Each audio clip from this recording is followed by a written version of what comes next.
Hello friend, back to Bhavani lifestyle. இப்போ நம்ம இந்த ஜாரை என்ன செய்ய போகிறோம்னா, இதுக்கு புஷ் போடணும். புஷ்ஷை இதில் செட் பண்ணணும். இல்லை இப்போ ஓப்பனாக இருக்குதுங்களா, இது ஜம்புலாம் வச்சு செட் பண்ணணும். புஷ்ஷை இப்படி வச்சு இப்படி அமுக்கினாலும் போகாது, சுற்றி வச்சு அடித்து தான் உள்ளே அனுப்பணும். அதுக்கு சாஃப்டிங் செட் பண்ணணும். புது சாஃப்டிங் தான் கிடச்சிது, இப்போ 3 நாளாக கிடைக்கல.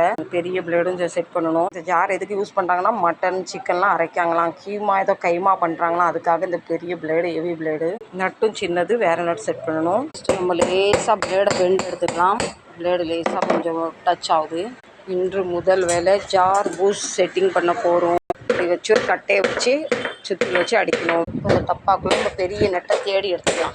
4 நட்டு வச்சுருக்கேன். அவருக்கு இதில் எது வேணுமோ எடுத்துக்கிட்டோம். இதில் கொஞ்சோண்டு வைசர் தேடிக்கிட்டு இருக்காரு, பெரிய சைஸ். இப்போ பிளேடை செட் பண்ண ஆரம்பிச்சிட்டாரு. இப்படி செட் பண்ணியிருக்க பாருங்கள் பிளேட். இப்போ நட் போட்டு பிளேடை டைட் பண்ணிடலாம். பாருங்கள் இப்படி செட் பண்ணியிருக்கோம். புதுசு போட்டுலாம் அது கொஞ்சம் லேசாக ஃப்ரீ பண்ணிக்கிட்டு இருக்காரு.